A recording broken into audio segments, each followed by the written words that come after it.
You're listening to Sports Talk with John and John. You can email us at sportstalkwithjohnandjohn@gmail.com. You can comment and like and subscribe to us at Sports Talk with John and John at youtube.com. And you can call and leave a message. We don't have a secretary. Can't afford one this year. But you can leave a comment or question about the show, and we'll put your comment and your question on the air at 504-424-2509. That's 504-424-2509. Shark, I've got a question for you as we go into our next segment. And we're going to come back to you with this, John, but this is our last segment on coaching and firing. The unthinkable is potentially and could happen. And the unthinkable in my world is, me racing Usain Bolt and beating him. That's unthinkable. But I liken the idea of the unthinkable to Mike T. Pittsburgh. Job on the line? Yes, no, or just because they're 5-4 and one of the weakest divisions ever, that his job is on he's on safety's sake for that job. The way they're playing in Pittsburgh right now, it's not looking good for Mike T. What do you think? Could Mike T be fired? No, I think the team will get blown up before he gets fired. Yeah, Mike T is longevity. Probably one of the longest tenure coaches in the league. He is. Yeah, consistent. Never missed the playoffs. I mean, his resume speaks for itself. So if Pittsburgh fired Mike Tomlin, that would be a blessing in disguise for Mike Tomlin. He'd go find another home. He'd fit in immediately. He could change an organization. He can coach the hell out of a player. And I think he can maximize talent on any end or any side of the ball. So I think if they lose, it's okay. It always feels like with Mike T these past couple of years, they're just like, here, man, see what you can do with this. It's like all the pieces aren't on the puzzle, but make it work, and he does the best he can. But that Aaron Rodgers, he squeezes the juice out of all of his fruit. That Aaron Rodgers situation is Mike T's footprint all over. He wanted that guy. No. He wanted that guy. He wanted that guy when they weren't going to give a contract to the other guys. So he said if there was a pool of mid players, they was like, pick whoever you think can give you the best chance. And fortunately, in that small pool, it was Aaron Rodgers. It was Aaron Rodgers, And he's 41 years old, coming off of 3 bad seasons. 5 bad seasons, if you really think about it. Did we watch that game last night? Did we watch that? Did we watch the Chargers game, or was I the only one that was watching that game? No, I watched the Chargers game. Yeah, he was terrible. Did we see Aaron Rodgers? It was not good. It was terrible. I can't even put it all on him, but it wasn't good. Like Mike T is not getting fired, number one. And I took the Chargers. You did. Give me the Fez. Hey. No, we'll get to our picks. You're going to get the Fez. You're going to get the Fez. Oh, you definitely going to get the Fez. First time winner. You're going to get the Fez. Oh, yeah, you're going to get the Fez. First time winners. When we read your picks, you're going to get the Fez for sure. I remember when I went the first time. Mike T's not going to get fired. And Mike T's not going to get fired. And you know what? You really think about it. Talking like the inevitable, these things can't happen. The thing is, I mean, so Pittsburgh has had 2 coaches in 30 years. You know what I'm saying? Like Bill Cowher, Mike T. You know what I'm saying? That franchise isn't built on knee-jerk reactions. You know what I'm saying? They're just not. They're resolute. They're committed to an actual process. I agree with my brother. You know what? Mike T's always been given pieces and had to kind of morph pieces, and he's always got more out of those pieces than anybody else can get out of those pieces, right? I'm being clear. I mean, you look at the team right now. You have to understand, Pittsburgh has no wide receivers outside of DK Metcalf. Nope. DK Metcalf is the only wide receiving talent that they have. That's it. Outside of him, if you want to call Austin the number 2, no. Yeah. Calvin Austin's not a number 2. Yeah, they have no supporting cast. They have a limited running game. You know what I'm saying? And for all intents and purposes, this should be a 3-win team right now. Realistically speaking, they should be under 500. But the Mike T effect is real simple. Like, you know what? Mike T has built a team that basically weathers storms. They play well under duress. You know what? They're in a weak division. They are, which means that, you know, there's a possibility they can still win the division. And I don't think that they ultimately Pittsburgh fires Mike T after winning the division with this team, because if there's a team that's overachieving right now, that this team is overachieving in my book. This is overachieving team. I said 10-7 in the beginning of the year when we were giving it. I'm like, they're 10-7. They may just go 10, and this is not a really good looking 10 win team, but they find ways to win the game. And let's be clear, like, if they would have had a wide receiver again, because they went for it on fourth down like twice, they were in the red zone a couple times when they just got stopped. You know what? If they would have had like a secondary help outside of just DK Metcalf and maybe some more weapons, I think they would have beat the Chargers. But they're so limited, Pop. They really are.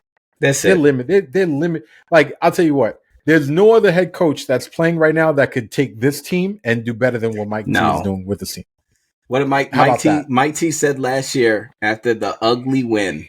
The sports announcer asked him, was like, hey, so, you know, basically, like, it didn't look too good out there, but you guys always find a way to win. And he's like, you know, what do you have to say about that? What's the recipe? He said, I can tell you the ingredients to a hot dog, but you might not like it. That's exactly how that football team is. Wait, it's like, Mike, the hot dog is good until I tell you the ingredients. Let me ask you a question. That loss to the Bengals, you guys, that hurt. Pop, let me ask you a question. That hurt. Let me ask you a question, Pop. If Pittsburgh fired Mike T, how many other teams in the NFL would openly, you know what, would give Mike T the bag? First thing, the Texans, D'Amico Ryan, get out of here. Mike T, you're in. Matter of fact, how many coaches that aren't on the hot seat will say right now, would get fired? I'll say this in terms of that. I don't have an NFL franchise, and I would hire Mike T. Yeah, and I don't have any money, and I don't have a franchise. Yeah, and I would call him. I would take the American Express card, overbook it, get first class accommodations, fly him in for an interview, and we don't have a team just to say I interviewed Mike T. Teams that have coaches, teams that already have coaches who aren't on the hot seat would be fired. If Mike T became available easily, like anybody not named Harbaugh, anybody. Hey, so are you saying Mike T is auditioning for the Giants right now? Auditioning? Could he has to audition? He wouldn't audition. Well, I'm just saying right now. Could you say that Mike T could potentially, if Pittsburgh were to cough, snibble, dip, dive, pass some innuendos, and Mike doesn't like some of the stuff he's hearing? And do you think the Giants would raise a hand and give Mike T the opportunity to come to New York? They wouldn't. No? It wouldn't be an opportunity. It would. Their contract would already be designed. They would be already drawn up. Like let me tell you something. There is no team out. Like maybe Kansas City probably wouldn't part ways with Andy Reid. No. You know what? Okay. I agree with that. No way. You know, I don't think Harbaugh parts ways with Lamar in Baltimore. I don't think the Rams don't part. I think the Rams don't part ways. Not Sean right? McVay. No, I mean, but the list is going to start really dwindling down. Philadelphia, I think Sirianni. See, that's where I disagree. See, I actually disagree with that.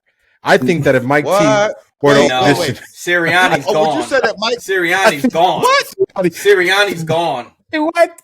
No, Sirianni's gone. No way. No, you're saying that if Mike T leaves Pittsburgh, Mike T's just like, you know what? Yes, I need to get out of this part of Pennsylvania. I want to find a new home in Pennsylvania. Yes, that Philadelphia and Howie Roseman would go, hey, Mike, do you need a ride? Yeah. Yes. Listen. Are you really serious? You don't even have to move. You're just going from Pittsburgh to Philly. You don't even have to move. It's not a knock on Sirianni. This is not. It's somebody better. This is just better. Mike T is Mike T. I think Mike T is a better head coach. That's it. And I think honestly, Jeffrey Lurie, and I think you know what, Howie Roseman would say, "Hey, Nick, we love you, you know, but it's Mike T." That's it. Nick, it's Mike T. Do you have any idea what Sirianni's record is? Like one of the best records in NFL coaching over the last 4 years, how good his record So has been. he has one of the best teams. His winning percentage is damn near over 85%. His winning percentage. So, but that's what I asked. That's incredible. Okay, so if I took Sirianni and I put Sirianni on Pittsburgh right now, is Pittsburgh going to win 10 games? No, they'd be atrocious. They'd be lucky if they won 5. Like if I took Mike T and I gave Mike T that team, Super Bowl. Yo, Super Bowl. So what I'm saying is, Bob, Super Bowl or bust. No, I don't think that's correct. I mean, Sirianni. I think he's a great coach, but I think Mike T's better. I think he's very safe. No, I think he's very safe in Pennsylvania. I don't think Philly's going to be moving away from Sirianni anytime soon. No, not at all. I think that we can mic this up. We can put a mic on Jeffrey Lurie. We could put a mic on Howie Rosen. They're not going to move from Sirianni anytime soon, and he needs to do something dastardly.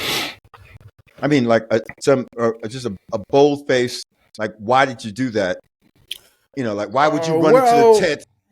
Concussion protocol. Why would you disagree? do that? The only reason why I disagree, Pop, is because when they had their late season collapse, not last season, but the season before that, right before the season before they got Saquon, when they basically like lost like 6 straight down the stretch. You know what I'm saying? Like there was talk about, but we know why they lost that. We know why they were losing. Yeah, but what I'm saying is that there was talk of no running game. Well, there was still talk of whether or not Sirianni was the head coach. So that tells me that, you know what, that they would have, if Mike T would have been available at that point in time, Nick Sirianni would have been basically excommunicado, in my opinion. But Nick Sirianni since then has won the Super Bowl, and I can't take that away from him, and you shouldn't, because he's a good coach. But I'll tell you what, if he goes through a collapse like he did ever again, he's lost the locker room before multiple times. Yeah, because he's the only coach with a winning record the last 3 seasons and a Super Bowl, who each season out of the last 3 seasons, there's been rumors about him being in the hot seat. But that's only the pressure of consistent winning, though. I think it's because he was never. He's even never fully gameplay. Yeah, I don't think he's. I think Mike T is just a better coach. And if you're Howie Roseman and Mike T becomes available, you know he's definitely well experienced. You know he can control the locker room. And he's a damn good. Like that's huge, especially in Philly. Like with these young guys, how many? Do you think he would lose AJ Brown like Nick Sirianni has the last? You think he'd be reading a book on the sideline? No. Mike T, I'll tell you right now. Like you want to know? No, I think from the respect factor in terms of players, I'm not even going to debate that. I'm not going to debate the respect factor of your players as it relates to Mike T, Nick Sirianni. And this is not a knock on Nick Sirianni. I think his players respect him. I think they give a total effort as a team. And I don't want to say the ship is loose. The only time I'll say, the only thing I can really say is that it doesn't always look tight. No, except you're winning. It doesn't. And something that Jonathan always says: winning trumps everything. So as long as you're winning, you can have all the dysfunction in the world, but you're winning.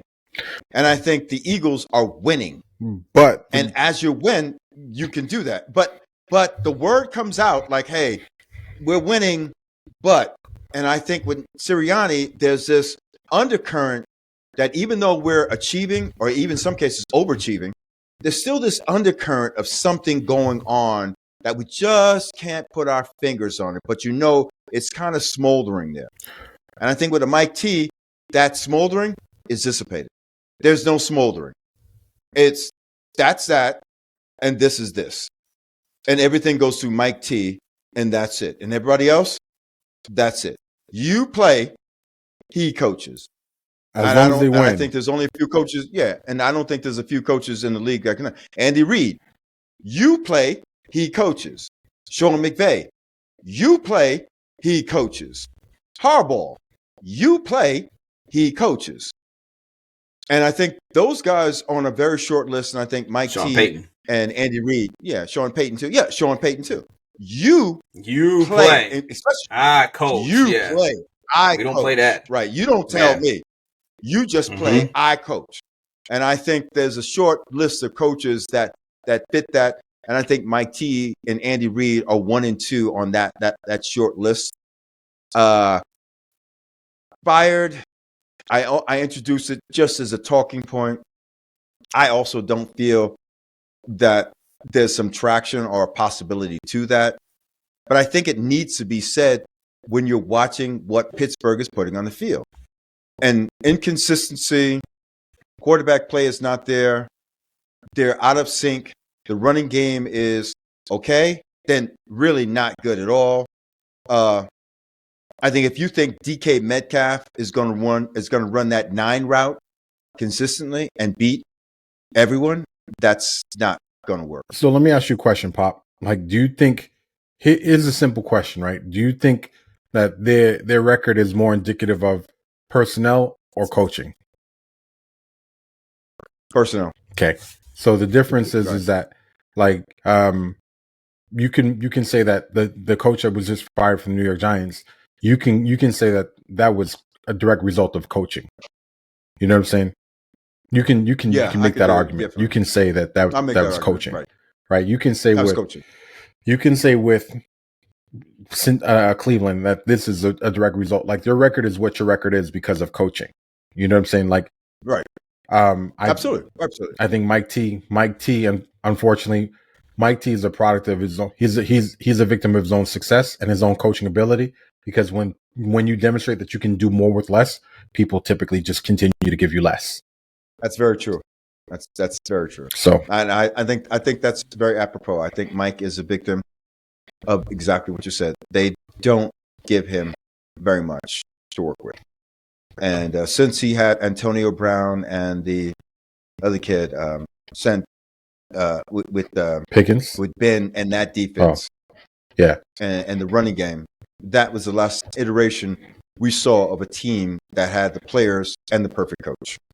And right now, we've been seeing a great coach and a team that he has to constantly motivate. And I only introduced the idea of Mike T being fired simply because could he be growing tired of this?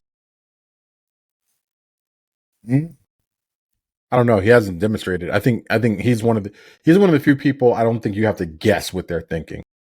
I think he's earned the right to basically say, and I think if he was tired of coaching and he didn't want to do this anymore, I think that he would clearly come out and say, you know what, like I'm tired of this shit. I'm not going to do it anymore.